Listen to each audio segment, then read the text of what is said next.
Hello everyone, कैसे हो सभी लोग। मैं हूं आकाश भैया और आप सबका स्वागत है रैंक प्लस पे। सो बच्चों, जैसा आप सभी को पता है कि हमारा चैप्टर चल रहा है रसायन विज्ञान की कुछ मूल अवधारणाएं, और आज इसका लेक्चर नंबर 7 जो है हम देखने वाले होंगे। ठीक है, तो देखो आज का लेक्चर अगर देखा जाएगा तो थोड़ा नया लेक्चर रहने वाला और कुछ नई चीज़ें आज के लेक्चर में आप सीखने वाले होंगे। ठीक है, आज का जो टॉपिक रहने वाले हैं ये कुछ ऐसे टॉपिक है जो अपने आप में जो काफ़ी इंपॉर्टेंट है और इनसे आपके पास क्वेश्चंस भी आते हैं आपके जेई के एग्जाम के अंदर। अगर हम बात करें जेई मेन तक, ठीक है, लाइक एडवांस पे शायद ये वाला टॉपिक इतना नहीं आए, लेकिन जेई मेन के हिसाब से अगर देखा जाएगा तो इस वाले टॉपिक से आराम से क्वेश्चन आते हैं। हमारे आज के टॉपिक क्या रहने वाले हैं, आज हम बात करने वाले हैं प्रतिशत संगठन के बारे में और मूलानुपाती सूत्र और आणविक सूत्र क्या होता है इसके बारे में जो है ओवरऑल हम बात करने वाले होंगे। ठीक है, तो ये थोड़ा सा इंपॉर्टेंट चीज़ है, कुछ बेसिक वाला पार्ट है जब आप ये बनाएगा और कुछ चीज़ें वो क्लियर भी करेगा। ठीक है, अब मैं बता रहा हूँ भाई क्वेश्चन आपका यहाँ से इजी आता है। ठीक है, और अगर आप मान लो स्कूल लेवल की अगर बात करें, जैसे अगर आप 11th क्लास में जैसे भी हो, तो यहाँ पर अगर देखा जाएगा तो आपके आराम से वहाँ पर तो क्वेश्चन आता ही आता है, मतलब स्कूल लेवल वाइज देखा जाए तो। ठीक है, लेकिन आपके जेईई मेन के अंदर भी यहाँ से क्वेश्चन आता है। ओके, तो आज हम इनको कवर करने वाले होंगे। ईजी टॉपिक है, कुछ बेसिक स्टेप्स हैं, कुछ रूल्स हैं जो आपको फॉलो करने रहते हैं, तो आप आराम से दोनों को बहुत ईजी तरीके से समझ जाओगे। ठीक है, ओके, तो first of all good evening everyone. तो कैसे हो सभी लोग। तो फर्स्ट ऑफ ऑल पहले क्लास में अपनी अटेंडेंस दिखा दो कि हाँ भाई क्लास में आ चुके हैं। एंड एक चीज़ जो मैं हमेशा कहता हूँ आपको, भाई कोई भी डीएसए या किसी में कोई डाउट है तो आप पहले मुझे कमेंट कर सकते हैं। सबसे पहले आपके थोड़े क्वेश्चंस, आपके डाउट्स को पहले क्लियर कर लेते हैं। ओके, और उसके बाद फिर आराम से हम बैठ करके हमारा जो पढ़ाई है फिर हम उसको कवर करेंगे, जो हमारा टॉपिक है। ठीक है, और मैं कह रहा हूँ बहुत ईजी है, बहुत आराम से आप इसको कवर भी कर जाओगे और कोई मेहनत भी नहीं लगेगी, बहुत आराम से हो जाएगा। Okay, clear. तो पहले आपके जो भी डाउट्स है पहले वो बता दीजिए, मैं आपके कमेंट्स लगातार देख सकता हूँ मेरे स्क्रीन कर यहाँ पे कंप्यूटर भाषा में बता देंगे। ठीक है, सो मैं बताते हुए चलना। ठीक है, और इस टॉपिक के दौरान में अगर कभी भी कोई डाउट आता है आप तुरंत बेझिझक होकर के अपने डाउट्स अपने कमेंट्स पूछ सकते हो। ठीक है, ओके, हेलो आरोही, हेलो, चलो टाइम पर आ गए, बबली बात, नाइस। ठीक है, सो बच्चे आज के देख लेते हैं आज के हमारे टॉपिक क्या रहने वाले हैं। आज हम बात करने वाले हमारे मेनली प्रतिशत संगठन क्या होता है इसके बारे में, और दूसरा मूलानुपाती सूत्र और आणविक सूत्र क्या होता है इसके बारे में आज हम बात करने वाले हैं। ठीक है, कैसे निकाला जाता है, कुछ इसमें फॉर्मुलेज भी आएंगे, कुछ बेसिक स्टेप्स भी आते हैं जिनको आपको फॉलो करना होता है। ठीक है, अब इसको हम देखो पढ़ने वाले हैं, लेकिन काफ़ी इजी टॉपिक होता है, बहुत ईजी है। ठीक है, बस थोड़ा सा बस एक के साथ पढ़ना ओवरऑल। ठीक है, कंसंट्रेशन के साथ आपको पढ़ने की जरूरत है बस। ठीक है, और अगेन कोई डाउट है तो पूछते हुए चलना। ठीक है, चलिए तो शुरुआत करते हैं। सबसे पहला हमारा जो टॉपिक है प्रतिशत संगठन, सबसे पहले हम इसके बारे में थोड़ा समझते हैं ना। तो प्रतिशत संगठन का मतलब क्या होता है, इस लाइक क्या परसेंटेज निकालने वाले हो किसका। आपको पता है कि अगर हम बात करें किसी यौगिक के लिए, अगर हम बात करें कोई भी, अगर मान लो मैं यौगिक का फॉर्मूला लेता हूँ, कोई भी यौगिक लेता हूँ, आपको पता है यौगिक किससे मिलकर बनता है, यौगिक मिलकर बनता है तत्वों से, है ना। हम चाहते हैं हमारा जो यौगिक होता है बेसिकली वो क्या होता है, वो तत्वों से मिलकर बनता है।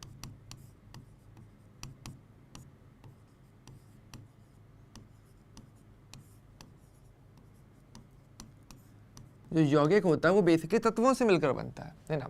यानी कि जैसे हम जानते हैं कि अणु आपका परमाणु से मिलकर बनता है, लेकिन जब हम बात करते हैं यौगिक के लिए, यौगिक का मतलब क्या है कि बहुत सारे अणु एक साथ आ जाएंगे तो वो यौगिक हो जाता है।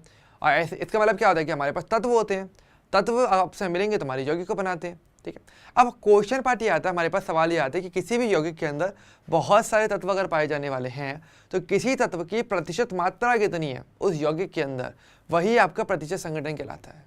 बहुत सिंपल, संगठन मतलब कि कॉम्पोजिशन। ओके, कि वो यौगिक है हमें पता है वो तत्वों से मिलकर बन रहा है, लेकिन किसी तत्व की कितनी परसेंटेज वैल्यू उस यौगिक के अंदर है जो उसे बना रही है उसको आप प्रतिशत संगठन कहते हो। यानी परिभाषा उसकी बहुत ही सिंपल से हो जाती है, क्या कि किसी यौगिक में उपस्थित तत्व की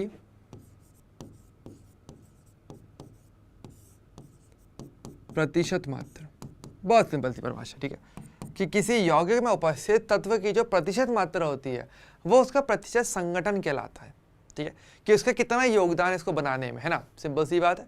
ठीक है, अब पॉइंट ये आता है कि हमें पता कैसे करेंगे, हमें क्या पता चलेगा कि भाई कितना परसेंटेज हमारा तत्व रहने वाला है इस यौगिक के अंदर। ठीक है, तो हमें पता है कि तत्व कह लो या यौगिक कह लो सभी पदार्थ है, और पदार्थों के लिए आपको पता है परिभाषा के लिए दो चीज़ें चाहिए होती हैं, या तो द्रव्यमान या फिर आयतन, मतलब इन दोनों चीज़ें जिनके पास होती है वो पदार्थ में आता है। ठीक, तो अगर तत्व अगर यौगिक बना रहा है तो कहीं ना कहीं हम ये कहेंगे कि भाई जिस तत्व का द्रव्यमान ज़्यादा होगा उसका ज़्यादा वैल्यू उसके अंदर होगी इस यौगिक के अंदर, और जिस तत्व का द्रव्यमान कम होगा उसकी वैल्यू भी, उसका मान भी उस यौगिक के अंदर कहीं ना कहीं कम होने वाला होगा। ठीक है, तो जब हम बोलते हैं कि परसेंटेज निकालना, तो परसेंटेज निकाला जाता है द्रव्यमान के संदर्भ में। ठीक है, क्योंकि वो प्रतिशत संगठन का मतलब क्यों, परसेंटेज वैल्यू पता करनी पड़ेगी कि यौगिक के अंदर हमारा तत्व कितना परसेंटेज वैल्यू रखता है, तो ये हम निकालते हैं द्रव्यमान के आधार पर निकाला जाता है। ठीक है, अब वही वाली बात है कि भाई परसेंटेज कैसे निकालते हो, अभी तो सभी को पता ही है। जैसे कि आपके नंबर का परसेंटेज होता है, नंबर का परसेंटेज कैसे निकालते हो कि जैसे मान लो आपका 100 नंबर का पेपर हुआ है ना, और आपके उसमें से आए 85 आपके मार्क्स आते हैं, तो परसेंटेज कैसे निकालोगे, आपके मार्क्स जो आए हैं अपॉन टोटल मार्क्स जितने का पेपर का था, और इनटू करते हो 100 से परसेंटेज निकालने के लिए, राइट। सेम इसी प्रकार से अगर किसी तत्व की द्रव्यमान में मात्रा पता करनी है कि वो कितना उस तत्व यौगिक के अंदर होने वाला है, तो सेम तरीके से निकालते हैं। कैसे, तो कदों सिंपल फॉर्मूला होता है, फॉर्मूला देखोगे एक बार में समझ जाओगे। तो यहाँ पर हम कहते हैं हमारे पास कि जो प्रतिशत संगठन होता है किसका, तत्व का, ध्यान रखना हर एक तत्व का आप अलग अलग निकाल सकते हो। ठीक है, तो हम बोल सकते हैं कि तत्व का प्रतिशत संगठन कैसे निकालते हैं, तत्व का यौगिक में कुल द्रव्यमान अपॉन में यौगिक का द्रव्यमान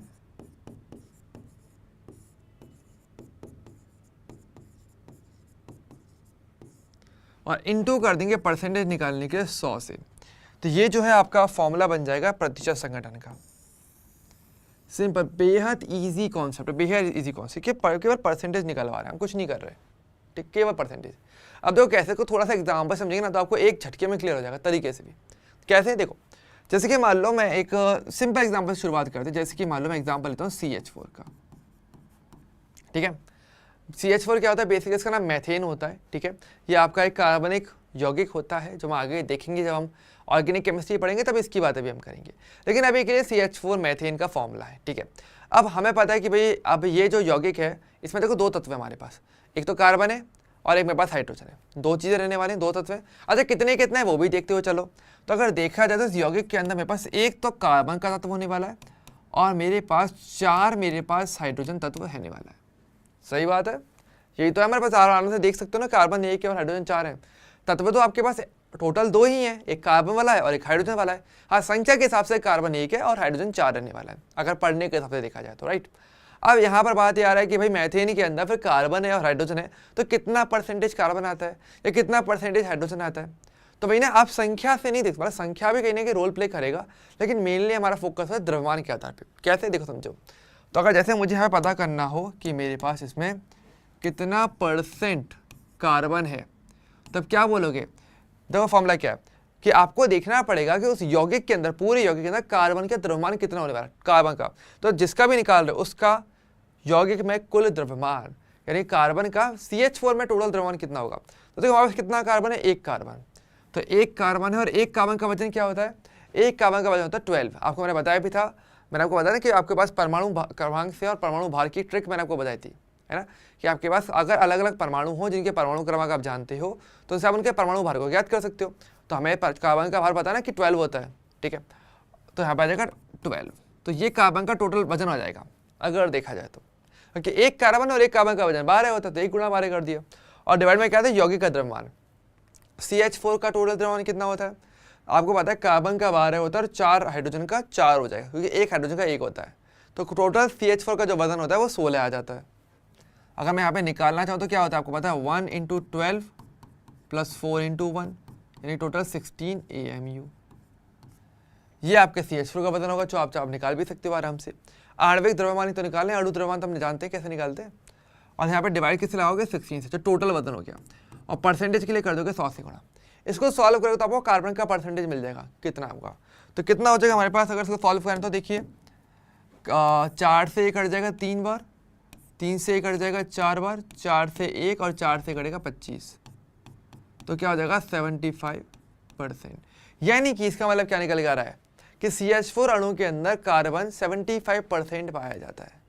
ठीक है, ध्यान रखना। अभी ये मत सोचना कि भाई कार्बन का तो एक ही नंबर है, हाइड्रोजन 4 है, तो भाई हाइड्रोजन ज़्यादा होना चाहिए, नहीं। हम बात करें वजन के आधार पे, भार के आधार पे, द्रव्यमान के आधार पे।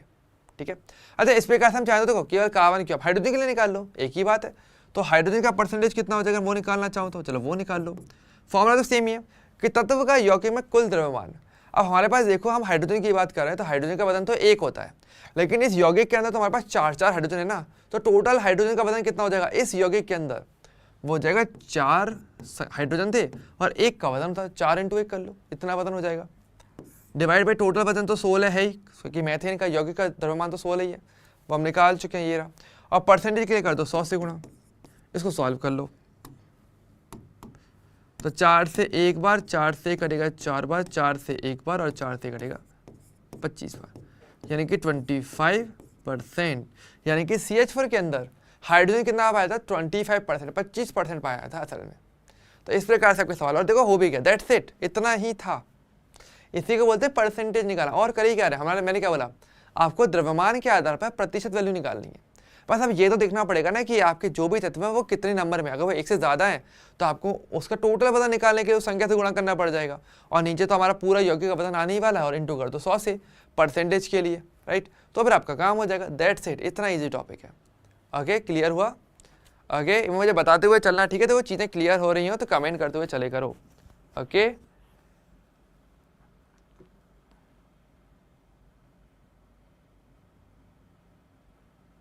ठीक है, चलिए। तो ये वाला पार्ट क्लियर हुआ थोड़ा सा, ठीक है। अच्छा देखो, हम और में भी ट्राई कर सकते हैं, जैसे कि ये है, आप किसी और में ट्राई कर लो, ऐसी बात नहीं किसी के लिए भी निकाल सकते, जैसे कि चलो एक एग्जांपल और ट्राई करते हैं, ठीक है। चलो एक एग्जांपल और ट्राई करते हैं, थोड़ा सा, चलो मैं थोड़ा सा मुश्किल सा एग्जांपल लेकर चलो इस वक्त, वहाँ पूरा कैलकुलेशन नहीं करूँगा, वो आपको करना पड़ेगा, ठीक है। मैं आपको एक पूरा रास्ता दिखा रहा हूँ आप। जैसे कि मान लो मैं आपसे बात करता हूँ H2SO4 के लिए, है ना, इसका नाम क्या, सल्फ्यूरिक अम्ल होता है। अब अगर देखा जाए ये जो आपका यौगिक है, देखो ये 3 तत्वों से मिलकर बन रहा है। इसमें देखो हाइड्रोजन है, सल्फर और इसमें ऑक्सीजन है, 3 तत्व हो जाते हैं हमारे पास। अच्छा कितने कितने हैं वो भी हम देख सकते हैं। यहाँ पर आप क्लियरली देख सकते हो कि मेरे पास 2 तो हाइड्रोजन है, 1 सल्फर है और 4 मेरे पास ऑक्सीजन यहाँ पे रहने वाले। सही है, 2 हाइड्रोजन है, 1 सल्फर और 4 ऑक्सीजन है। ये हेल्प करता है चीज़ों को क्लियर करने में, मतलब मैं बताऊँ तो, ठीक है। अब मुझे क्या करना है, मुझे तीनों के लिए परसेंटेज निकालना है, हाइड्रोजन के लिए भी निकालना है, सल्फर के लिए भी परसेंटेज निकालना है और ऑक्सीजन के लिए भी परसेंटेज निकालना है। तो एक एक करके शुरुआत करते हैं, हाइड्रोजन, सल्फर और फिर ऑक्सीजन के लिए। तो अगर मुझे हाइड्रोजन का परसेंटेज निकालना तो मुझे क्या चाहिए होगा, मुझे चाहिए होगा कि यहाँ पर इस यौगिक के अंदर हाइड्रोजन का टोटल वजन कितना जा रहा है। हमें क्लियरली पता है हमारे पास 2 हाइड्रोजन है, तो 1 हाइड्रोजन का वजन तो 1 होता है, तो 2 का क्या हो जाएगा, इसका 2 से गुणा कर दो, तो यानी कि 2 हाइड्रोजन है और 1 हाइड्रोजन का वजन 1 होता है। डिवाइड बाई यौगिक का कुल द्रव्यमान था, H2SO4 का कुल द्रव्यमान क्या होता है, इसको कैसे निकालोगे, सबके देखो संख्या दे रखी है, द्रव्यमान आपको पता है, जोड़ दो, ऑटोमेटिक आपको टोटल वजन मिल जाएगा। कितना हो जाएगा, चलो एक बार कैलकुलेट कर लेते हैं ना। तो 2 गुणा हाइड्रोजन का तो 1 था ही, 1 गुणा सल्फर का 32 होता है, प्लस 4 गुणा ऑक्सीजन का 16 होता है, ठीक है। अगर आपको याद हो तो मैंने आपको ट्रिक बता रखी है, उससे आप आराम से पता कर सकते हो, ठीक। तो कितना हो जाएगा मेरे पास यहाँ पे, 2 + 32 + 64 कितना हो जाएगा, ये हो जाएगा आपका 98 और मात्रक हो जाएगा आपका AMU, परमाणु द्रव्यमान इकाई, इस प्रकार से। तो ये कुल वजन हो जाएगा। तो आराम से क्या करोगे, यहाँ पे 98 से डिवाइड लगा दो और कर दो गुणा 100 से, जो भी वैल्यू निकल के आएगी वो हाइड्रोजन का परसेंटेज वैल्यू होने वाली है, ठीक है। चाहे तो थोड़ा सा सॉल्व कर सकता हूँ, जैसे कि 2 से 1 बार, ये 49 बार, तो 100/49 जो भी आएगा, मतलब अगर ध्यान से को तो 2 पॉइंट समथिंग आएगा अगर देखा जाए तो। अगर देखो 50 का दूंगा तो 100 वैसे ही होता है, 50 से थोड़ा कम है, 49 है, तो 2 पॉइंट समथिंग कुछ आंसर इसका बनना चाहिए अगर देखा जाए तो, है ना। तो ये इसका आंसर बनेगा, इसका आंसर करीब करीब 2 पॉइंट कितना हो जाएगा, 2 बचेगा आपका, और पॉइंट हटाओगे तो 2.0, 200 और ये आपका 2.04, करीब करीब इतना आना चाहिए, ठीक है। हालांकि और भी जाएगा, पर 2.04 करीब करीब हाइड्रोजन की परसेंटेज वैल्यू इसमें होने वाली है, इतना परसेंट है सेम। और ऐसे सल्फर ऑक्सीजन के लिए निकालो, सल्फर कितना, देखो सल्फर हमें क्लियरली दिख रहा है, 1 सल्फर है, तो 1 सल्फर का वजन तो 32 होता ही वैसे भी, तो 1 सल्फर जिसका वजन 32 होता है। टोटल वजन कितना है वो आपको पता ही, यहाँ पे हमने निकाल लिया 98, कर दो गुणा 100 से, जो भी आएगा वो सल्फर का परसेंटेज रहने वाला होगा, ठीक है। कितना रहेगा, चलो देखें, अगर एक आइडिया लगाया जाए तो देखो क्या होता है, 2 से कट सकता है 16 बार, 2 से कटेगा 49 बार, यहाँ पे 16 गुणा 100 क्या आ जाएगा आपका, देखो यहाँ पर 49 का जब 100 से डिवाइड करते हैं, इसका इसमें डिवाइड लगाओ तो 2.04 आएगा करीब करीब, है ना। इससे एक और ये 2.04 करीब होना चाहिए, और 16 का इससे गुणा करेंगे तो क्या आएगा 64, और 16 दूनी 32, तो 32.64%। अगर हम एक रफ बात करें तो करीब इतना इतना आना चाहिए आपका, ठीक है। अच्छा, और लास्ट की अगर बात करेंगे ऑक्सीजन का परसेंटेज क्या आएगा, तो भाई निकाल लो। ऑक्सीजन कितने, 4 ऑक्सीजन है, और एक का ऑक्सीजन का वजन 16 होता है। अगर मुझे टोटल ऑक्सीजन का वजन चाहिए ना, केवल ऑक्सीजन का, तो क्या आ जाएगा 4 गुणा 16 अपॉन आपका हो जाएगा आपका 98, जो कि कुल द्रव्यमान है, इंटू कर दो 100 से। इसको सॉल्व करें तो आपका आंसर आ जाएगा। चलो थोड़ा सा ट्राई कर लेते हैं।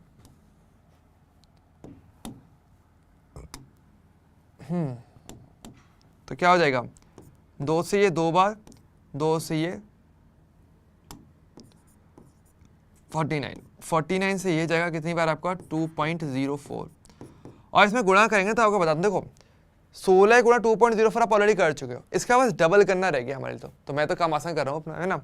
तो आप चाहे तो गुणा कर लेना प्रॉपरली, आपका आंसर आ जाएगा। तो कितना हो जाएगा, ये हो जाएगा आपका 8, 2 और 65.28%।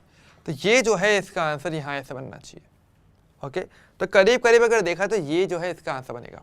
ओके, आप चाहो तो एक बार आराम से चेक कर सकते हो, कहीं पे कोई कैलकुलेशन एरर हो तो बता सकते हो, ठीक है।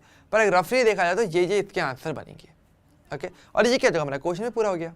दैट्स इट, इतना ही था हमारे लिए। ओके, अच्छा वैसे प्रतिशत संगठन की खास बात और एक तरीका और भी होता है, ठीक है, कि वैसे मैं आपको बता दूं कि अगर आप किसी यौगिक के अंदर जितने भी तत्व हैं, इन सभी के परसेंटेज को ऐड करो तो टोटल कितना आएगा, आपको पता है ये सभी तत्व मिलकर के इस पूरे यौगिक को बनाते हैं। तो अगर तत्वों के हर एक परसेंटेज को ऐड किया जाएगा तो आपको 100% यौगिक प्राप्त होगा। यानी इन सभी के प्रतिशत का जो सम होता है वो करीब 100 होता है, मतलब एग्जैक्ट 100 होता है। वैसे तो एग्जैक्ट 100 आपके लिए हो जाता है, लेकिन देखो यहाँ पर हमने क्योंकि आंसर वो थोड़ा लगभग में निकाला है, तो ये 100 के एकदम करीब से पहुँचेगा, एक रफ आइडिया के तौर पर, ठीक है। तो अगर देखा जाए तो एक छोटा सा नोट भी मैं आपके लिए यहाँ पर लिख सकता हूँ, जो काफ़ी हेल्पफुल रहता है,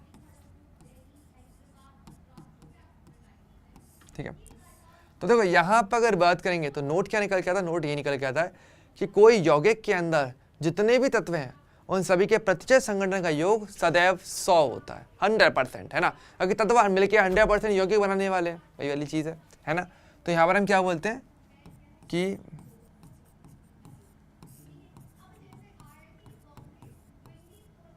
किसी यौगिक के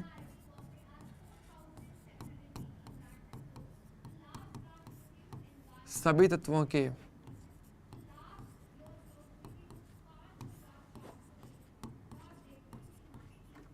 प्रतिशत संगठन का योग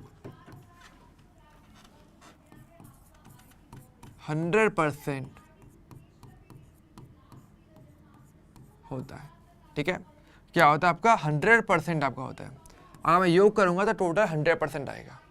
ओके, क्लियर है। आराम से एक बार देख लो और मुझे बताओ भाई कहीं पे किसी को डाउट है तो पहले मुझे बताइए। देखो ये टॉपिक बहुत छोटा था, बहुत इजी टॉपिक, मतलब क्लास स्टार्ट हुई नहीं और देखो भाई एक टॉपिक तो कर भी लिया, इतना आसान होता है, ठीक है। तो भाई ना मैं कह रहा हूँ टॉपिक काफ़ी सारे इजी भी होते हैं, ये वाले से इजी के अंदर आता है काफ़ी, ठीक है। लेकिन इसका उपयोग आगे होता है मूलानुपाती सूत्र या जो आणविक सूत्र हम पढ़ने वाले हैं उसको निकालने के लिए, उसको समझने के लिए आपको इस टॉपिक की पहले ज़रूरत पड़ती है, ठीक है। तो पहले मुझे भाई यहाँ तक का बताइए, क्या ये पार्ट क्लियर है सभी को? ओके, या कहीं पे कोई डाउट लग रहा है तो आप पूछ सकते हो। ओके, क्लियर है।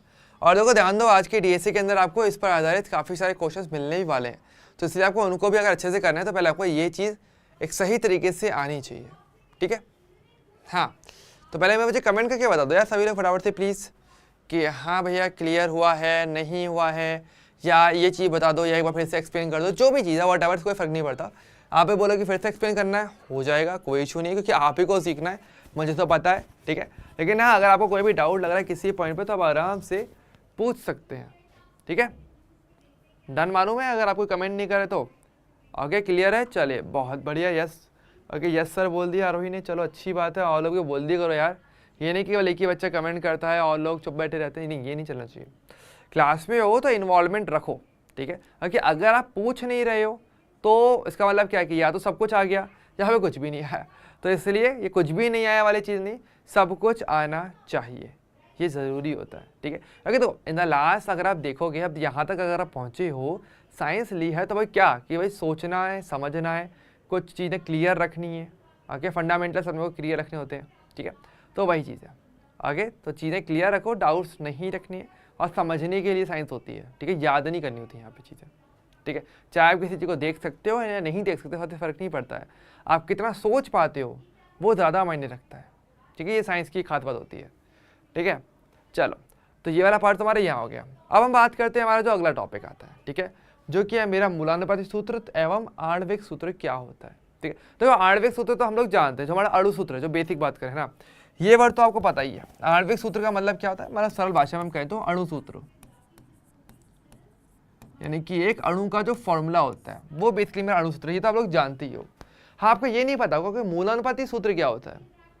अब तो एक बात ध्यान रखना, एक चीज़ है कि केमिस्ट्री में अगर देखा जाए तो ये बहुत ज़्यादा रहेगा। मैं आपको पहले भी बोला, आगे भी बोलूँगा, हमेशा बोलूँगा कि अगर आपको कभी भी किसी वर्ड को ऐसा लगे काफ़ी बड़ा सा वर्ड है, पर आपको देखने को मिलेगा कि ये अगर को थोड़ा विभाजित किया जाए, थोड़ा संधि विच्छेद किया जाए, तो कुछ ईजी शब्द आपको देखने को मिलते हैं और उसी से डेफिनेशन बन जाती है।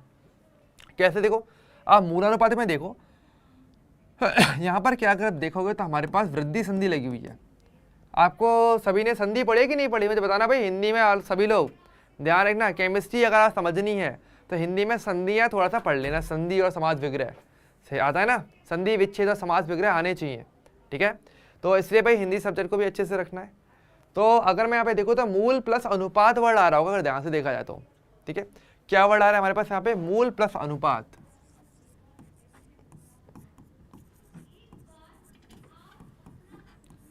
यानी यहाँ पर क्या होता है, जो तत्व होते हैं उनका जो फॉर्मूला होता है, अणु सूत्र होता है, उसमें आपको पता है कि भाई उसके अंदर आपके पास तत्वों की अलग अलग संख्याएं होती हैं। मूलानुपाती सूत्र में क्या होता है कि हमारे पास वो तत्वों की संख्याएं एक मिनिमम अनुपात, एक न्यूनतम अनुपात में रहती हैं, और जो फॉर्मूला बनता है वो मूलानुपाती सूत्र है। कैसे बनेगा एग्जाम्पल समझ जाएंगे, ठीक है। हालांकि यहाँ पहले इसका एक चीज़ और समझ लो कि इसको सरल अनुपात सूत्र भी कहा जाता है।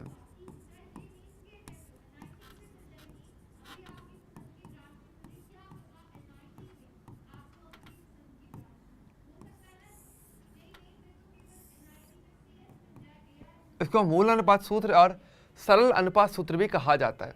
कैसे, तो उसको एक एग्जांपल समझेंगे और एक बार में तो क्लियर हो जाएगा। कैसे, देखिए समझिए। जैसे कि मान लो हम बात करते हैं, हमारे पास एक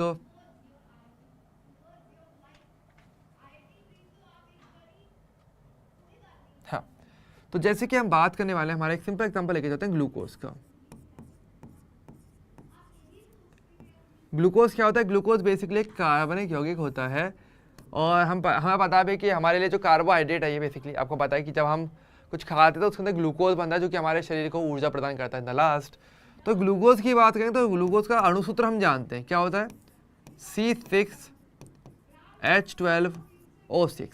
ये बेसिकली ग्लूकोज का फॉर्मूला होता है, अणुसूत्र होता है, आणविक सूत्र होता है, ठीक है। अब देखो आणविक सूत्र वैसे मैं काफ़ी सारी चीज़ें बताता है, अगर मैं थोड़ा बेसिक बात करूँ तो, जैसे कि आपको पता चल रहा है कि हमारे पास ग्लूकोज का जो फॉर्मूला है, यहाँ क्या क्या बता रहा है कि आपका यौगिक कौन कौन से तत्वों से मिलकर बन रहा है, उनकी एग्जैक्ट संख्या क्या है। बेसिकली अगर देखा था, अणु सूत्र के दो सबसे बड़े फायदे होते हैं। अगर आप देखो तो क्या क्या होता है, एक तो आपको पता चलता है कि यौगिक के तत्व, कि यौगिक बेसिकली यौगिक के अंदर कौन कौन से तत्व पाए जाते हैं, आपको एग्जैक्टली वो पता चल जाते हैं। और आपको क्या पता चलती है, आपको ये पता चल जाती है तत्वों की संख्या, ठीक है, कि हमारे पास वो जो तत्व है वो एग्जैक्टली कितनी संख्या में पाए जाते हैं, एक आपको ये पता चल जाता है, ठीक है। दैट्स तो ये इसका बहुत बड़ा फायदा होता है, ठीक है। होने को ये बहुत ही बेसिक वाला पार्ट है कि बोलोगे, आप बोलोगे कि भैया इसमें कौन सी बड़ी बात होगी, ये तो हम जानते हैं, लेकिन ये चीज़ ज़रूरी भी है जानना। लाइक आपको ये चीज़ अंदर से पता होनी चाहिए एग्जैक्टली कि एग्जैक्ट मतलब क्या है। जब आप बोलो ना अणुसूत्र, तो ये बेसिकली आपको दो तीन चीज़ें बताता है काफ़ी क्लियरिटी के साथ। एक, वो फॉर्मूला जो बना हुआ है, ये जो फॉर्मूला है ग्लूकोज का, ये ओवरऑल बात करें ग्लूकोज यौगिक की, तो ये फॉर्मूला में क्या क्या बता रहा है कि एक तो कौन कौन से तत्व हैं इसके अंदर एग्जैक्टली, कौन कौन कार्बन है, हाइड्रोजन है, ऑक्सीजन है। अगर कोई बोले कि भाई ग्लूकोज के अंदर मैग्नीशियम मिलता है, भाई वो गलत है। ग्लूकोज के अंदर कैल्शियम मिलेगा, ग्लूकोज के अंदर कैल्शियम नहीं होता है, कार्बन होता है, हाइड्रोजन होता है और ऑक्सीजन होता है।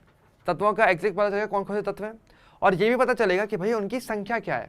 कार्बन 6 होते हैं, हाइड्रोजन 12 होते हैं और ऑक्सीजन 6 होते हैं। तो ये आपकी एग्जैक्ट संख्या जो है वो आपको यहाँ पता चल जाती है, ये फ़ायदा होता है, ठीक है। अब मैं क्या करता हूँ, मैं एक काम करता हूँ, चलो ठीक है, हमने ये काम किया कि भाई आपको पता है कार्बन 6 है, हाइड्रोजन 12 है, ऑक्सीजन 6 है।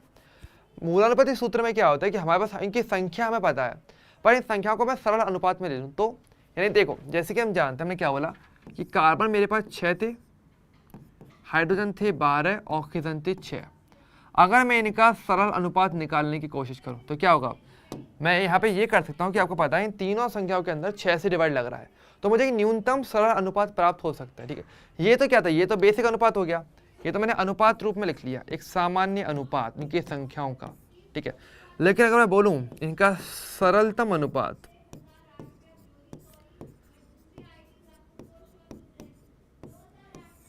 ठीक है, सरलतम अनुपात क्या होगा, इनका मिनिमम अनुपात। तो एक ऐसी संख्या ढूंढो जिससे हर एक में भी डिवाइड भी जाए और एक सबसे छोटी संख्या प्राप्त हो। तो कौन सी, 6 से डिवाइड करूंगा तो यहाँ पर आएगा 1, यहाँ पर 2 आ जाएगा और यहाँ पर 1 आएगा। और अब देखो, अब इनको और ज़्यादा डिवाइड नहीं किया जा सकता किसी भी कॉमन नंबर से। ठीक है, तो ये जो आपका सरलतम अनुपात हो जाएगा। अब मैं क्या करूँगा, ये जो अनुपात की जो संख्या है वो जिसकी थी उसी को उसके साथ लिख दूँ, एक फॉर्मूला मुझे फिर मिलेगा। तो क्या हो जाएगा, तो अगर मैं मान लो मैं इनको इसी के साथ वापस लिखूँ तो, यानी कि 1 को तो मैं लिख दूंगा किसके साथ, कार्बन के लिए आया था ना ये, तो कार्बन, 2 का मैं लिख दूँ हाइड्रोजन के साथ और 1 का मैं वापस लिख दूँ ऑक्सीजन के साथ, इसी क्रम में वापस उनके बाद सरल अनुपात करके। तो क्या मिलेगा मुझे यहाँ पे, C1H2 और O1, या फिर आपको पता है कि नॉर्मली 1 लिखना मायने नहीं रखता, मतलब 1 लिखाओ नहीं लिखाओ, है ना, तो हम इसे CH2O भी लिख सकता हूँ। तो ये क्या हो जाएगा, CH2O, ये हो जाएगा तत्वों की जो संख्या थी जो आणविक सूत्र या अणु सूत्र के अंदर थी, उनके सरलतम अनुपात में लिख करके हमने किसी फॉर्मूले को प्रदर्शित किया है। इसी को हम बोलते हैं क्या, इसी को हम बोलते हैं हमारा सरल अनुपात सूत्र या फिर आपका मूलानुपाती सूत्र। तो वो यही चीज़ होती है। तो आई होप आपको डिफरेंस दिख रहा होगा कि एक आणविक सूत्र और एक मूलानुपाती सूत्र के बीच का डिफरेंस क्या होता है। सिर्फ एक ऐसी संख्या का फर्क आता है जिस संख्या से हर एक में डिवाइड चले जाए और जिस कारण से वो जो संख्या है वो एक सरलतम अनुपात में आ जाए, वही आपका एक सरल अनुपात सूत्र या मूलानुपाती सूत्र कहलाता है। इंग्लिश में इसको एम्पिरिकल फॉर्मूला कहते हैं और इसको मॉलिक्यूलर फॉर्मूला कहते हैं। तो इंग्लिश इतना मायने नहीं रखने वाला, लेकिन आपको बेसिक एक्चुअल मतलब क्या है वो आपको पता होना चाहिए। ओके, क्लियर है। इंग्लिश में क्या बोलते हैं वैसे मैं लिख देता हूँ, चलो यहाँ पे एम्पिरिकल फॉर्मूला और ये आपका मॉलिक्यूलर फॉर्मूला।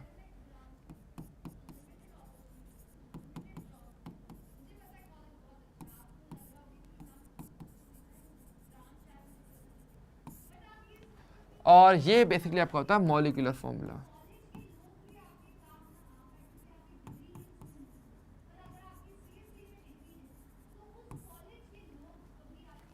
ठीक है, empirical formula and molecular formula. Okay, clear है। पहले मुझे बताओ भाई बेसिक डेफिनेशन क्लियर है क्या, आप सभी को डेफिनेशन क्लियर है ये वाली जो हमने देखी है, मतलब एक रफ आइडिया क्लियर हुआ कि भाई एक्चुअल में चीज़ क्या होती है। और देखो सही को ना, तो आपको इसी चीज़ की जरूरत पड़ती है। ठीक है, और मैं बता रहा हूँ इसके अंदर क्वेश्चन आता है काफ़ी अच्छा आता है, इसलिए वो आपको थोड़ा सा समझना पड़ेगा। उसके लिए हम स्टेप्स भी देखेंगे, बेसिक थ्योरी भी देखने वाले होंगे, लेकिन पहले ये ज़रूरी है कि आप इसका बेसिक जो है कि भाई एक्चुअल मतलब क्या है शब्दों का, पहले वो क्लियर करना।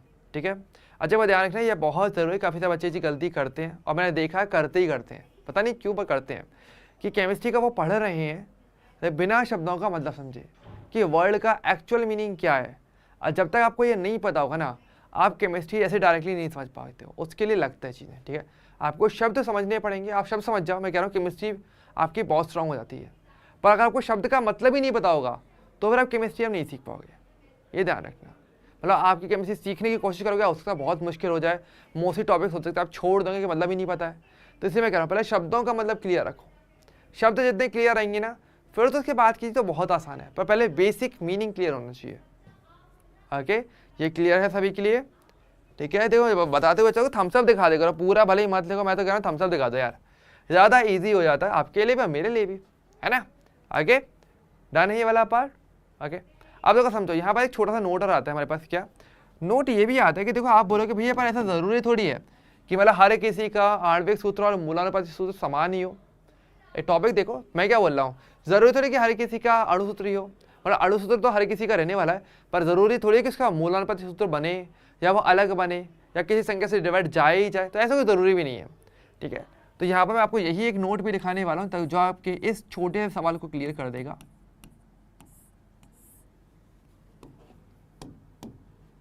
तो बात यही आती है कि ऐसी ज़रूरी नहीं है, ऐसी आवश्यकता नहीं है कि मूलानुपाती सूत्र और आणविक सूत्र हमेशा अलग अलग हों, वह समान भी हो सकते हैं। ठीक है, तो हम क्या बोल सकते हैं कि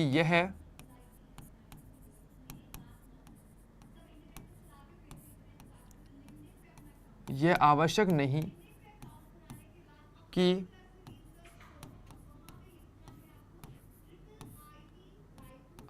आणविक तथा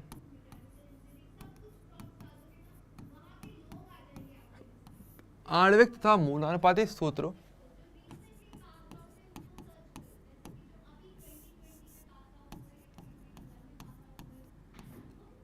सदैव अलग अलग ही हों।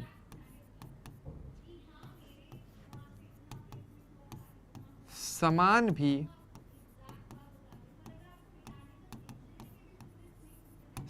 भी हो सकता है, मतलब ऐसा जरूरी नहीं कि अलग अलग हो, ये समान भी हो सकते हैं। ठीक है, जैसे कि देखो, मतलब जरूरी नहीं है कि डिवाइड ही जाए। जैसे कि देखो, जैसे कि मैंने बोल रहा हूँ, एक सिंपल एग्जांपल लेके चलते हैं। चलो, मैं आपसे ले रहा हूँ आपका NH कौन सा लो, चलो हम यहाँ पे लेते हैं NH5O, जिससे मान लो ये ले लेते हैं। ठीक है, अब देखो यहाँ पर अगर देखा जाएगा तो ये बेसिकली आपका फॉर्मूला हो जाता है। ठीक है, लेकिन अब क्या यहाँ पर कोई भी ऐसा नंबर है जो कॉमन आ रहा है? नहीं। यहाँ पर अगर देखा जाएगा तो आप किसी और अन्य नंबर से डिवाइड कर ही नहीं पाओगे एक के अलावा, और एक से डिवाइड करके तो कुछ फ़ायदा नहीं है। तो ऐसे के लिए अगर देखा जाएगा तो जहाँ पर कोई भी नंबर कॉमन नहीं है तो आप क्या कह सकते हो कि यहाँ पर ये मेरा क्या हो जाएगा, आणविक सूत्र हो जाएगा। ये तो वो तो है ही, आणविक सूत्र तो ये है ही, परंतु ये सेम इसको मैं अपना मूलानुपाती सूत्र भी कह सकते हो कि यहाँ पे कोई और इससे न्यूनतम अनुपात बन ही नहीं रहा है। तो या इसको मैं अगर मैं चाहूं तो मूलानुपाती सूत्र भी कह सकता हूं।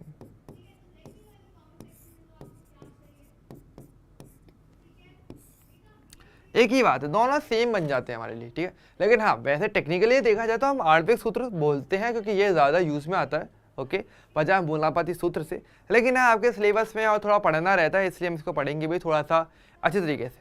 ओके, पर ये चीज़ पहले थोड़ा क्लियर रखना है कि ऐसा ज़रूरी नहीं है कि हमेशा समान हो, मतलब अलग अलग हो, समान भी हो सकते हैं। अगर कोई नंबर से डिवाइड नहीं जा रहा तो वो कॉमन हो जाएगा, कोई ऐसी बड़ी बात नहीं है। ओके, ऐसा कुछ नहीं है कि भाई आपका ज़रूरी नहीं है कि मूलानुपाती सूत्र हमेशा बने ही बने, सेम भी हो सकता है। ओके, क्लियर है? एक बार देख लो उसको आराम से, थोड़ा सा मैं साइड में हट जाता हूँ, नोट पढ़ लो।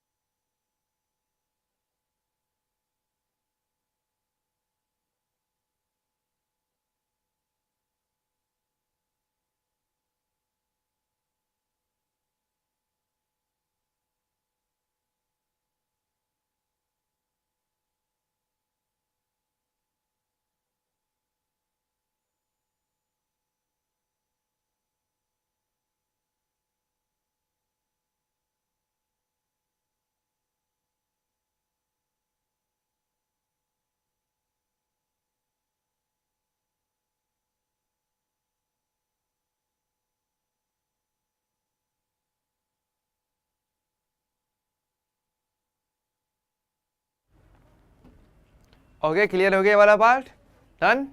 ठीक है, चलिए अब चलो, अब देखो पॉइंट हमारे पास क्या आता है, थोड़ा सा क्वेश्चन टाइप समझते हैं ना। क्वेश्चन टाइप इसका ज़्यादा इंपॉर्टेंट है अगर देखा जाए तो। ठीक, क्वेश्चन टाइप क्या था कि एक्चुअल में यहाँ से क्वेश्चन कैसा है वो समझो। देखो, तो अगर हम बात करेंगे हमारे पास यहाँ पर, अब देखो थोड़ा सा क्वेश्चन टाइप कि यहाँ से किस टाइप के क्वेश्चंस एग्जाम में पूछे जाते हैं या किस तरीके से पूछे जाते हैं। असल में शुरुआत होती है आपके प्रतिशत संगठन से। आपके पास क्या होता है, आपके पास शुरुआत होती है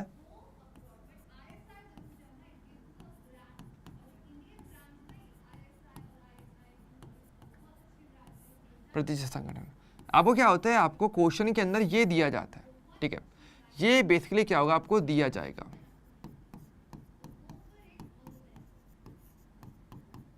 ठीक है, ये बेसिकली आपको क्वेश्चन में दिया रहेगा। ठीक है, और पूछेगा क्या, वो आपसे पूछता है कि आपको प्रतिशत संगठन दिया रखा है और आपसे पूछेगा कि अब इसके आधार पर आप हमें बताओ, क्या आपको बताना पड़ेगा मूलानुपाती सूत्र।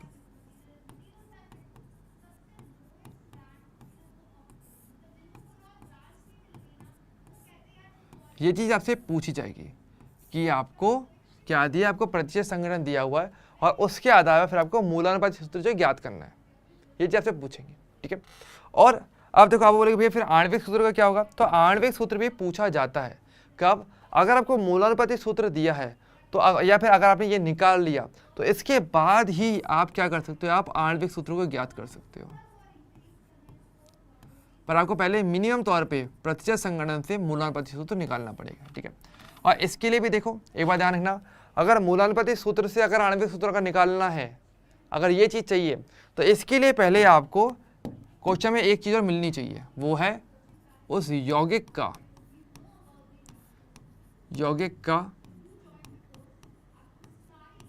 मोलर द्रव्यमान। फिर ये जो है आपको क्वेश्चन में दिया रहना चाहिए कि यौगिक का मोलर द्रव्यमान क्या है। अगर वो क्वेश्चन में दिया है तभी आप पता कर सकते हो, ठीक है। हालांकि हाँ एक तरीका ये भी है कि अगर नहीं दिया हो तभी पता कर पाओगे, ठीक है। तो एक तो देखो भाई एक ये टाइप आता है, ठीक है। एक ये भी आता है कि अगर आपको मान लो क्वेश्चन में अगर मान लो क्या हुआ, अगर आपको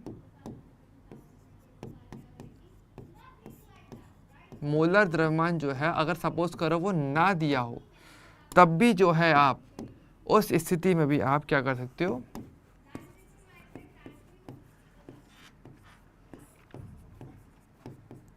आणविक सूत्र ज्ञात कर सकते हो, ठीक है। लेकिन ये तरीका थोड़ा सा अलग होता है, ठीक है। तो एक्चुअली पहले क्वेश्चन आप पूरा क्लियर कर लेते हैं कि कैसा क्वेश्चन आएगा। आपको क्वेश्चन में या तो एक पॉसिबिलिटी है कि आपको प्रतिशत संगठन दिया जाए, उससे आप मूलानुपाती सूत्र ज्ञात करो, पहला तो ये होगा, ये यहाँ तक आकर रुक जाए। आगे अगर मतलब क्वेश्चन लंबा करना हुआ तो ये भी हो सकता है कि प्रतिशत संगठन दिया है, उससे हमने पहले मूलानुपाती सूत्र निकाला और फिर अगर बोले कि भैया चलो उसका आणविक सूत्र भी ज्ञात करो, तो वो आपसे वो ज्ञात करवा सकता है। बशर्ते इसमें दो कंडीशन है। एक तरीका तो ये है कि अगर क्वेश्चन में यौगिक का मोलर द्रव्यमान दिया हो तब कैसे निकालना, तब तरीका थोड़ा सा अलग होता है, और अगर नहीं दिया हो तब कैसे निकालना, तब तरीका थोड़ा सा अलग होता है, ठीक है। लेकिन पूछ सकता है, ठीक है। या फिर क्वेश्चन डायरेक्टली मूलानुपाती सूत्र से भी शुरुआत हो सकता है कि जो इसकी जरूरत नहीं है, क्वेश्चन में डायरेक्टली बोल रखा है कि ये यौगिक का मूलानुपाती सूत्र है और मोलर द्रव्यमान दिया है या नहीं दिया है और आपको आणविक सूत्र ज्ञात करना है, यानी डायरेक्ट यहाँ से आगे जाना है पड़ेगा। तो ऐसे क्वेश्चन के अलग अलग पैटर्न्स इसके अंदर बन जाते हैं और आपके जेईई के एग्जाम के अंदर देखा जाएगा तो वो तो आए ही हुए हैं, ठीक है। और अगर आप स्कूल लेवल में बात करोगे तो वहाँ पर भी ऐसे क्वेश्चन पूछे जाते हैं और इस क्वेश्चन के ये आराम से एक थोड़ा बड़ा वाला क्वेश्चन होता है, तो ये आराम से 4 या 5 नंबर का कोई बड़ा वाला जो क्वेश्चन आता है वो यहाँ से आपको मिल जाता है, अगर आप स्कूल लेवल के हिसाब से अगर देखते हैं एक बार के लिए तो भी, ठीक है। लेकिन हमारा फोकस केवल स्कूल नहीं है, अपना फोकस प्रॉपर जेईई वाला है, ठीक है। तो हम इसको देखेंगे पूरे स्टेप्स के साथ, आपको समझ में आएगा कि असल में थोड़ा लेंथी है, इसमें स्टेप्स आते हैं, ठीक है। कैसे कैसे आते हैं देखो, इसको थोड़ा सा हम एक क्वेश्चन से देखेंगे। अब जैसे कि देखो ये क्वेश्चन आपको दिया हुआ है, आराम से पहले क्वेश्चन में पढ़ते हैं, थोड़ा समझेंगे कि क्या दिया है और क्या करना है, ठीक है। तो देखिए भाई, आपको ये दिया है कि एक यौगिक है जिसमें देखो 4.07 ग्राम हाइड्रोजन है, 24.27 ग्राम कार्बन है और 71.65% सॉरी ग्राम नहीं सॉरी परसेंटेज क्लोरीन दिया हुआ है, ठीक है। तो आपको देखो क्या दिया है, तो बेसिकली आपको एक यौगिक है जिसमें बताया कि वो हाइड्रोजन से, कार्बन से और क्लोरीन से मिलकर बन रहा है और हर एक की देखो परसेंटेज वैल्यू दी हुई है, तो मतलब हर एक का प्रतिशत संगठन दिया हुआ है, सही बात है। अच्छा पूछा क्या है, मूलानुपाती सूत्र, ये बेसिकली जो है आपको ज्ञात करना है, ठीक है। ये हमारा क्वेश्चन है। अब कैसे करेंगे, इसके लिए क्या है, देखो हमारे पास कुछ स्टेप्स होते हैं, स्टेप को फॉलो करोगे, मैं कह रहा हूँ गारंटीड, सिर्फ 4 स्टेप है, बहुत ही ईजी, बेहद ईजी स्टेप्स हैं। फॉलो करोगे चौथे स्टेप तक आप अपना मूलानुपाती सूत्र इस यौगिक का लिख चुके होंगे बहुत आराम से, ठीक है। स्टेप क्या है तो एक बार थोड़ा देख लो, यहाँ पर तो मैंने हर एक स्टेप को लिखा हुआ है, हर एक स्टेप को हम एक एक करके फॉलो करेंगे और देखेंगे कि स्टेप क्या है और कैसे इसको यूज़ लेना है, ठीक है।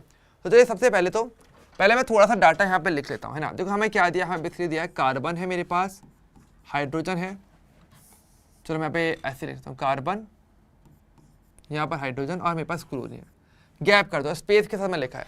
और हर देखो हमें क्या दिया, हमें हर एक का परसेंटेज दिया, तो पहले हम क्या करेंगे, हर एक का परसेंटेज लिख लो, ठीक है। तो हाइड्रोजन में कितना दिया, 4.07%, कार्बन दिया 24.27 और क्लोरीन कितना दिया आपको 71.65, ठीक है। तो हर एक का जो परसेंटेज वैल्यू है वो हमें दे रखा था। अब देखो आराम से देखना, देखो आराम से देखो, आप बहुत तसल्ली से देखना, ठीक है। स्टेप समझो और आपको चीजें क्लियर होती चलेंगी, ठीक है। तो स्टेप नंबर 1 क्या, पद एक क्या दे रखा है कि द्रव्यमान प्रतिशत को ग्राम में परिवर्तित करना है। परसेंटेज दिया हुआ था, अब तो परसेंटेज को आपको द्रव्यमान वाला ही दिया हुआ है, तो द्रव्यमान प्रतिशत क्या लो या फिर उसका प्रतिशत संगठन लो, एक ही बात है। पहले आप उसको ग्राम में परिवर्तित करोगे। कैसे करते ग्राम में परिवर्तन, कुछ नहीं करना, ये सिंपल तरीका है, कुछ मत करना। ये जो परसेंटेज का सिंबल है ना, इसको हटा देना और इसकी जगह पर ग्राम लिख दो, हमारा काम हो जाएगा। क्या करोगे, तो अगर हम बात करेंगे पद नंबर 1 में,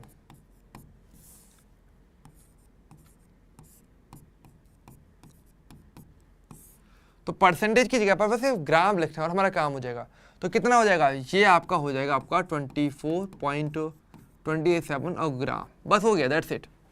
यहाँ पर 4.07 और ये हो जाएगा ग्राम, और ये हो जाएगा 71.65 ग्राम, हो गया। ये फर्स्ट स्टेप है। क्या लगता है कितना मेहनत लगी मुझे, सिर्फ एक इतना इजी स्टेप है, दैट्स इट। ओके, पहला स्टेप हो गया। दूसरा स्टेप क्या है, प्रत्येक तत्व को मोल की संख्या में परिवर्तित करना है। अब देखो आपको पता है कि ग्राम असल में केमिस्ट्री में चलता भी नहीं है, केमिस्ट्री में चलता है मोल, और तो आपको ग्राम में मात्रा दी है तो आप मोल निकाल सकते हो। मोल कैसे निकालते हैं, ग्राम में मात्रा जो दी रखी है तत्व की या यौगिक की जो भी है, डिवाइड बाई उसका मोलर द्रव्यमान, उससे करेंगे। तो देखो भाई मोल निकाल लो,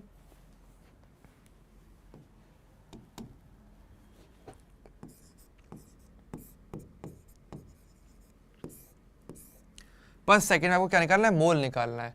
मोल के लिए क्या करोगे, चलो मैं फॉर्मूला में यहाँ पे अलग से लिख देता हूँ, अगर आप भूल गए हो इन केस। तो मोल इक्वल टू क्या होता है, आपके पास जो भी ग्राम में मात्रा दी है डिवाइड करोगे उसका मोलर द्रव्यमान से, ठीक है।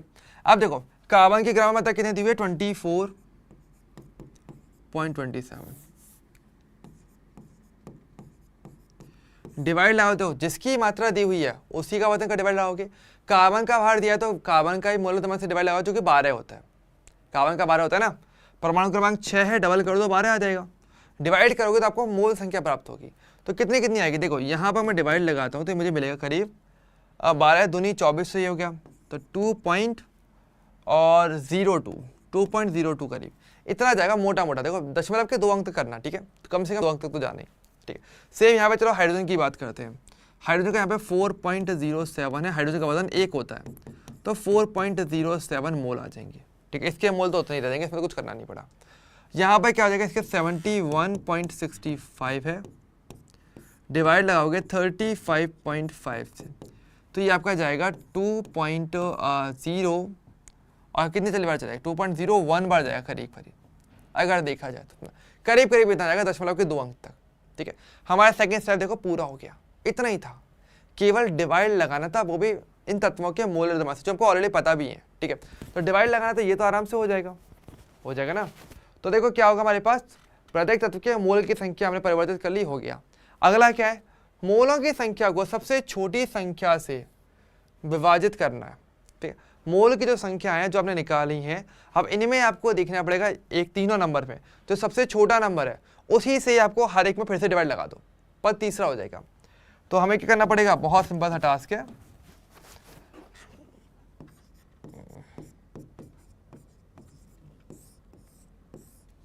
क्या करोगे, यहां पर देखो सबसे छोटा नंबर कौन सा आ रहा है, इसमें सबसे छोटा नंबर आ रहा है हमारा, ये आ रहा है 2.01।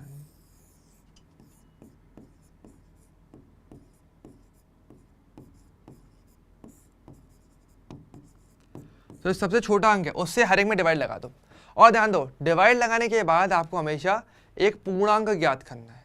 फोकस कहाँ पर है, फोकस है तीसरे स्टेप का, कि जब विभाजित करोगे ना तो आपको क्या प्राप्त होना चाहिए, एक पूर्णांक, ठीक है। तो जो निकटतम पूर्णांक है ना वो देख लेना, लगभग लगभग में, जैसे कि देखो 2.01 से अगर मैं 2.02 में डिवाइड लगाऊं, ओके, तो मैं देखो क्या होगा, तो 2.02 में 2.01 से डिवाइड लगा दो, तो करीब करीब आपको 1 मिलेगा। पूर्णांक ज्ञात करना है, ठीक है, तो इसलिए दशमलव आए तो वो हटा देना, सिर्फ सबसे आगे वाला नंबर पूर्णांक देखना, तो बस एक कंप्लीट नंबर पूर्ण संख्या प्राप्त होनी चाहिए, ठीक है। यहाँ पर अगर डिवाइड लगाऊंगा तो 4.07 से मैं डिवाइड लगाऊंगा 2.01 से, तो करीब करीब आपका 2 आएगा, सही है, हो जाए, इतना ही करना है। और यहाँ पर तो 1 आ जाएगा क्योंकि 2.01 है, उसी में उसी नंबर से डिवाइड लगाओगे तो क्या आ जाएगा आपका, 1 आ जाएगा एक्जैक्टली, ठीक है। ये हमारा पद नंबर 30 तक कंप्लीट हो गया। इतना सा टाइम है, सिर्फ डिवाइड लगाना है भाई, हो गया। और बाय द वे क्वेश्चन पूरा हो चुका है। अब देखो फाइनल पढ़ाव क्या, हमने केवल डिवाइड लगा दिया, मुझे पूर्ण संख्या प्राप्त हो गई। लास्ट में क्या है, सभी तत्वों के संकेत लिखकर क्रमशः प्राप्त संख्याओं को उनके साथ दर्शाकर मूलानुपाती सूत्र लिखते हैं। तो हम क्या करेंगे, देखो हमें हर एक तत्व के साथ एक संख्या प्राप्त हो गई। अब क्या करोगे, इन संख्याओं को इन तत्वों के साथ लिख दो, आपका मूलानुपाती सूत्र मिल जाता है। यानी कि फाइनल पड़ाव क्या हो जाएगा, तो हम ये कह सकते हैं कि हमारे पास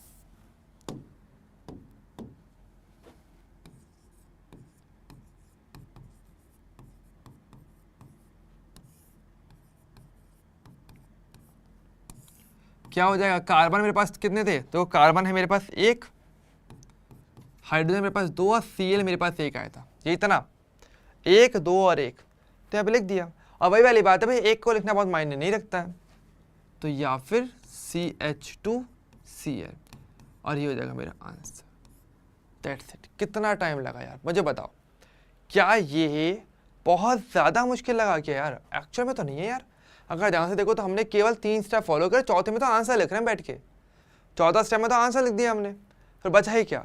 ठीक है, तो ये आपका पद नंबर 4 हो जाता है। ये लो भाई, हो गया। तो आपको देखने में लगेगा शायद स्टेप बहुत से, 4 स्टेप, इतने बड़ी बड़ी लाइन लिखनी है, कैसे करेंगे? अरे यार पढ़ो तो सही, बेहद ईजी, बेहद ईजी। और मैं बता रहा हूँ ज़्यादातर बच्चे इसको भी गलत करके आते हैं, पता नहीं क्यों, मुझे नहीं पता है आज तक, लेकिन काफ़ी सारे बच्चे इसको गलत करते हैं। उनको सिर्फ स्टेप फॉलो करने हैं, बहुत आसान है। और मैं कह रहा हूँ अगर तुम 1-2 बार प्रैक्टिस कर लोगे तो मैं कह रहा हूँ तुम्हारे उंगलियों पे याद हो जाएगा, इतना ईजी है। और हर एक स्टेप का देखो लॉजिक है, सिंपल सी बात है। हमारा फोकस था मोल निकालने में, मोल हमें निकालना था। मोल के लिए प्रतिशत को पहले ग्राम में बदल दिया, ग्राम से मोल में डिवाइड लगा तो मोल मिल गया। तो सबसे छोटी संख्या मिली उसको सबसे डिवाइड लगा दिया, और जो नंबर मिला उसको साथ लिख के आंसर आ गया। कितना ही टाइम लगता है, उंगलियों पर हो जाता है। ठीक है, और मैं तो कह रहा हूँ एक स्टेप तो फालतू है, पहले वाला स्टेप तो जरूरत भी नहीं है। ग्राम में क्यों बदला, डायरेक्टली डिवाइड लगा दो तो भी वैल्यू मोल की मिलने वाली है, फर्क तो पड़ेगा नहीं नंबर के हिसाब से देखें तो, है ना। तो इस तरीके से आप जैसा क्वेश्चन टाइप समझे, क्वेश्चन कैसा आ रहा है, ऐसा क्वेश्चन होता है। ये क्वेश्चन दिया रहता है और आपको प्रतिशत वैल्यू दी हुई थी और आपने मूलानुपाती सूत्र ज्ञात कर लिया, जैसे कि मैंने कहा था फ्लो चार्ट के हिसाब से। प्रतिशत संगठन क्वेश्चन में दिया था, हमने उससे बिना किसी प्रॉब्लम के आराम से मूलानुपाती सूत्र ज्ञात कर लिया। पर फिर आप लोग भैया हमने यहाँ तक चलो ठीक है हमने बता दिया, लेकिन इसके आगे आ गया, अगर मान लो आणविक सूत्र पूछा जाता तो वो कैसे निकालते, या फिर अगर आपसे यौगिक का मोलर द्रव्यमान पूछा जाता तो क्या करते। हाँ, तो पहले ये भी मैं बताऊंगा, पर पहले मुझे यहाँ तक बताइए, आराम से एक बार देखो, सोचो, समझो और मुझे बताओ कि आपको किसी भी चीज़ में कोई डाउट आए इस वाले पार्ट में तो बताइए।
ओके, क्लियर है? अरे क्या बात है, बहुत ही बढ़िया बात, नाइस।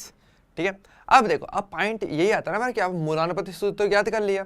अब पॉइंट है आणविक सूत्र कैसे निकाला जाए। तो देखो अब मैं थोड़ा क्वेश्चन आपको थोड़ा और अच्छे से सिखाता हूँ।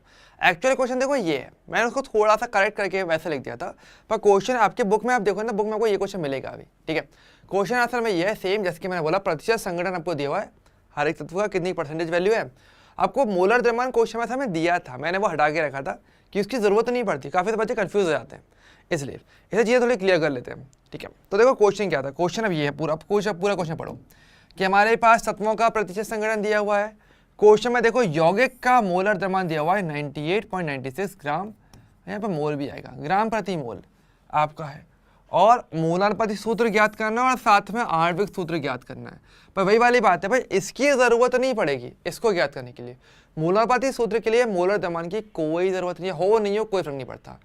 इसकी ज़रूरत कहाँ पड़ती है, इसकी ज़रूरत पड़ने वाली है आपको आणविक सूत्र ज्ञात करने वाले, इसके लिए जो अभी हम करने वाले हैं, ठीक है।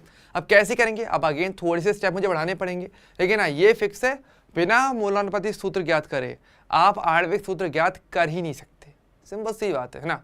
अगर आपको पता दोनों रिलेटिव हैं एक तरीके से, अगर आणविक सूत्र में किसी नंबर से डिवाइड लगाया गया होगा तभी मूलानुपाती सूत्र बना हो गया।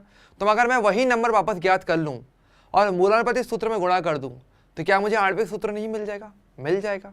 तो यही चीज़ हमें करनी पड़ेगी। कैसे, अब देखो समझो। तो वैसे मैं आपको बता दूं, वैसे देखो इनका बीच का रिलेशन क्या होता है वो भी चलो मैं आपको लिखवा देता हूँ, ठीक है। तो क्या रिलेशन रहता है, चलो देख लो, स्टार्टिंग में लिखवा देता हूँ आपको, है ना कहीं पे। तो हम कहाँ लिखें, हाँ यहाँ लिखते हैं। देखो एक सिंपल सा रिलेशन हमारे पास क्या रहता है, हम ये कहते हैं कि हमारे पास असल में आपका ये जो आणविक सूत्र होता है वो असल में होता है n इंटू में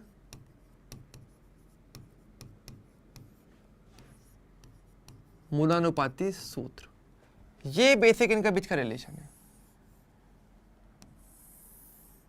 और n क्या है मेरे पास, n मेरे पास 1 2 3 4 कुछ भी हो सकता है, पर होगी हमेशा एक पूर्ण संख्या, ये ठीक है। मतलब जैसे कि हमने बोला ना कि अगर आपको आणविक सूत्र से मूलानुपाती सूत्र बनाना तो क्या करते हो, आप अलग अलग संख्या से डिवाइड लगाओगे तो आपको ये मिलेगा। पर इसका मतलब ये भी तो हो गया ना कि अगर मैं उसी सही संख्या से गुणा कर दूं तो मूलानुपाती सूत्र से मैं आणविक सूत्र भी ज्ञात कर सकता हूं। और ऐसा में एक चीज़ और पता चलती है कि आप कितनी भी, मतलब आप चाहो तो कितने भी आणविक सूत्र ज्ञात कर सकते हो, या अणु सूत्र को ज्ञात कर सकते हो। जो भी फॉर्मूला है आपका मूलानुपाती सूत्र का, उसमें आप अलग अलग संख्या से गुणा कर दो, कभी 1 से, कभी 2 से, कभी 3 से, तो आपको अलग अलग प्रकार के नए नए फॉर्मूले बनते चलेंगे जो कि आपके आणविक सूत्र कहलाए जाएंगे। ओके, क्लियर है? ओके, आरोही कहेंगे सर आज मैंने स्कूल में भी यही पढ़ा है। अरे क्या बात है, फिर तो बहुत बढ़िया बात है, तो अच्छी बात है, फिर तो आपकी प्रैक्टिस भी हो रही है और आप उसको थोड़ा अच्छी तरीके से क्लियर भी कर पा रहे हो, लाइक स्कूल लेवल पे भी और अपने जेई लेवल तक भी जा रहे हो, ठीक है। तो ये अच्छी चीज़ है, ठीक है। तो ये चीज़ अपने को ध्यान रखनी रहती है, ठीक है। चलो समझो, अब चलो फॉर्मूले पे आते हैं, अब वापस आते हैं हमारे क्वेश्चन में जो हम अभी सॉल्व करने वाले, राइट। तो देखो भाई, हमारे पास अगर मुझे अब आणविक सूत्र निकालना है तो क्या करना पड़ेगा, बहुत ध्यान समझना, सिंपल सी चीज़ है। 3 स्टेप हमें और फॉलो करना पड़ेंगे तो हमें आणविक सूत्र हम लिख पाएंगे 30 स्टेप तक। तो कैसे, देखो समझो, सबसे पहले ये करना पड़ता है कि आपको मूलानुपाती सूत्र द्रव्यमान निर्धारित करना पड़ेगा। यानी देखो आपको पता है मूलानुपाती सूत्र तो हमने निकाल लिया, पर पहले आप उसका द्रव्यमान, उसका भार निकालना पड़ेगा। कैसे निकालेंगे, जैसे आप आणविक सूत्र का वजन निकालते हो, द्रव्यमान निकालते हो, सेम वैसे जो भी तत्व हैं उनको उनके भार के हिसाब से जोड़ दो। तो अगर देखें तो चलो स्टार्ट करते हैं। तो पहले हम बात करते हैं ए वाले स्टेप पे, तो क्या हो जाएगा, तो हमारे पास आएगा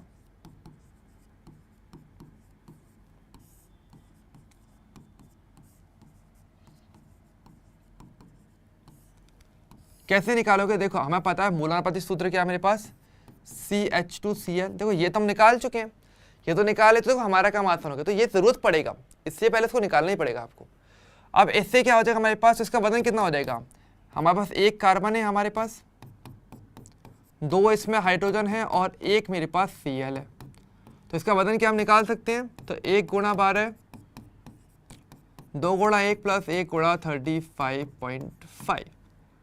तो क्या हो जाएगा मेरे पास यहाँ पे 12 प्लस 2 प्लस 35.5, आपके पास कितना हो जाएगा, 12 और 2 हो जाएगा 14, और 14 और 35 39 हो जाता है ना, 49 नहीं 49, हाँ 49.5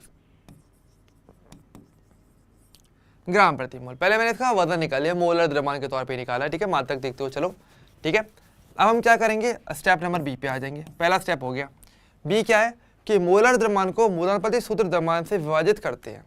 इससे क्या मिलेगा, इससे आपको फायदा मिलता है, ये जो n की जो वैल्यू है वो आपको मिल जाती है। इस सेकंड वाले स्टेप से आपको असल में n प्राप्त होता है, और n आपको पता है क्या है, n वही संख्या है जिसकी हमें तलाश है, जो आणविक सूत्र और मूलानुपाती सूत्र को अलग कर रही है, वो संख्या n ही तो थी। तो देखो हम क्या कर सकते हैं, हम n निकालेंगे, तो n का फॉर्मूला भी हमारे पास ये भी बन जाता है आपके पास,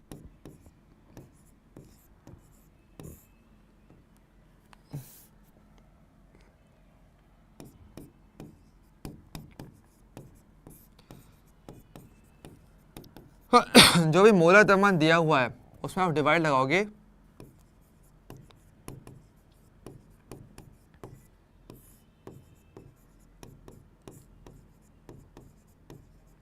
मूलानुपाती सूत्र द्रव्यमान का, ठीक है, तो आपको वैल्यू पता चलेगी एन की।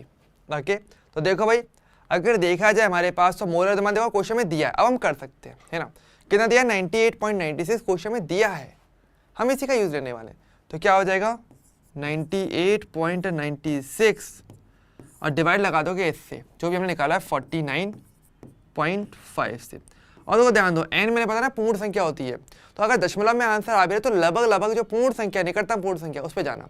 तो इससे डिवाइड लगा तो करीब 2 बार तक जाएगा मोटा मोटा, बस, और हमारा काम हो गया। अब मैं आराम से थर्ड स्टेप पे फाइनली मूलानुपाती सूत्र को प्राप्त n से गुणा करने पर आणविक सूत्र आपको प्राप्त हो जाएगा, जो कि मेरे को फॉर्मूला बताया हुआ है। तो हमारे पास n की एग्जैक्ट वैल्यू पता है, तो C में हमारे पास मिल जाएगा हमारा क्या, आणविक सूत्र।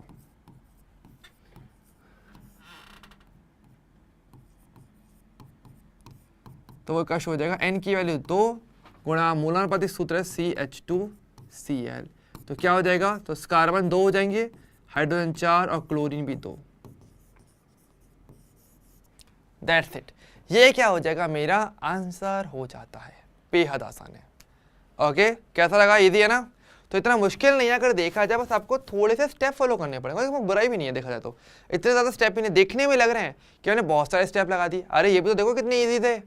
ये भी तो बोलोगे ना भैया थे तो ईजी, पर टेक्निकली देखा जाए तो ईजी था। तो इसको स्टेप थोड़ी बोलेंगे, तो एक बेसिक प्रोसेस है, फटाफट लगा दो और काम हो जाएगा। 5 मिनट का क्वेश्चन नहीं अगर देखा जाए, वो तो मैं लिख लिख के कर रहा हूँ और समझा रहा हूँ, तो मुझे थोड़ा टाइम लग रहा है। वरना कायदे से देखो तो 5 मिनट के अंदर पूरा लिख के भी सॉल्व करोगे तो भी हो जाएगा, और फास्ट कर सकते हो भाई, कैलकुलेशन ईजी है, बस स्टेप फॉलो करने हैं, बस ये है, और कुछ भी नहीं है इसके अंदर। तो थोड़ा लेंदी में बोल, हल्का लेंदी हो सकता है, लेकिन ईजी है, मतलब आराम से देख करके किया जाने वाला क्वेश्चन जो आपको 100% नंबर दे करके जाएगा। और आपके स्कूल लेवल में तो आराम से 4 से 5 नंबर का ये क्वेश्चन आता है आराम से, क्योंकि बड़ा है, लिखने में टाइम लगता है ना, इसलिए बस इसको ज़्यादा नंबर मिल जाते हैं। वैसे इसमें कुछ है नहीं। आप बोलोगे भाई 5 नंबर का क्वेश्चन है, मुश्किल होगा, अरे काहे का मुश्किल है, सिर्फ लेंदी है, सिर्फ थोड़ा लंबा क्वेश्चन है, करने में टाइम लग जाता है, वरना वैसे कुछ है नहीं। इसलिए जेईई मेन के अंदर आ भी जाता है आराम से। जे एडवांस में नहीं आएगा, चिंता मत करो, जे एडवांस में चीज़ें थोड़ी सी अलग आती हैं, थोड़ा सा एक अच्छा लेवल आ जाता है। ये थोड़ा ईजी बोलेंगे ना, जे एडवांस में थोड़ा सा मुश्किल चीज़ें आती हैं ज़्यादातर, मतलब बहुत मुश्किल भी नहीं, पर एक कहते हैं हम मॉडरेट आता है, थोड़ा मीडियम है, थोड़ा हार्ड आता है, बहुत ईजी, इतना ईजी तो नहीं आता। ठीक है, क्लियर है, ओके, डन है ना। तो इस तरीके से आप क्या सकते हो, देखो फ्लो चार्ट पे अगर फोकस करें तो हमने कैसे किया, हमने यही चीज़ तो की ना कि हमारे पास ये था, इससे हमने पहले मूलानुपाती सूत्र निकाला, उसके बाद क्योंकि मोलर द्रव्यमान क्या था, मुझे एग्जैक्ट वैल्यू पता चल गई। यहाँ पर देखो जो मुझे वैल्यू मिलती है ना, आणविक सूत्र जो मिलता है वो मुझे एग्जैक्ट मिलता है, कि एक फिक्स आणविक सूत्र मिल जाता है, एग्जैक्ट कह लो या फिर आप कह लो कि आपको एक फिक्स आणविक सूत्र मिलता है। लेकिन अगर आपको मोलर द्रव्यमान नहीं दिया तो क्या आप एन की सही वैल्यू पता कर सकते हो, नहीं। फिर आपको क्या करना पड़ेगा, फिर एन की वैल्यू रख करके गैस करना पड़ेगा। तो फिर आपको क्या करना पड़ेगा, एन से गुणा करते हो चलो इसमें और गैस करो। तो अगर आपको डायरेक्टली मूलानुपाती सूत्र से अगर निकाले तो डायरेक्ट निकालना पड़ेगा, तो आपको यहाँ पे गुणा करना पड़ेगा एन से, और यहाँ पे एन की अलग अलग वैल्यू रखनी पड़ेंगी और फिर आपको गैस करना पड़ता है। तो फिर गैस करो कि एन की वैल्यू कभी 2 रखो, कभी 3 रखो, कभी 4 रखो, कभी 5 रखो, और फिर जो भी आपको ऑप्शंस दिए हुए रहेंगे, ऑब्जेक्टिव क्वेश्चन रहेगा क्योंकि ये आपका जेईई के अंदर, तो फिर आपको गैस करना पड़ता है, और फिर जो ऑप्शन मैच हो जाए वो उसका सही आंसर है। इस तरीके से निकालिए, दूसरा तरीका होता है, ठीक है। लेकिन किसी भी तरीके से आप याद कर सकते हो, ठीक है, एक कंफर्मेशन ले सकते हो, ठीक है। क्लियर है ये वाला पार्ट, क्लियर है ना सभी को? जल्दी से मुझे बता दो भाई अगर ये टॉपिक क्लियर हुआ है कि नहीं हुआ। मैं थोड़ा साइड में हट जाता हूँ, आराम से देख लो, किसी भी चीज़ पे डाउट सा लग रहा है तो, है ना। इजी पार्ट है, मुश्किल नहीं है बिल्कुल भी, आराम से किया जाने वाला, फ्री के नंबर देने वाला है। ओके, तो इसको आप आराम से कर सकते हो।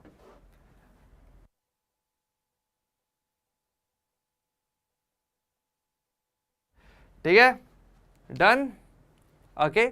और ध्यान रखना बच्चों, फिर आज के जो डीएससी रहेगा ना, आपको इसी के क्वेश्चन मिलने वाले होंगे, तो आराम से सॉल्व करना, थोड़ा लेंदी होगा लेकिन कोई बात नहीं, प्रैक्टिस करोगे परफेक्ट बनोगे, ये सिंपल सी बात है, ध्यान रखना।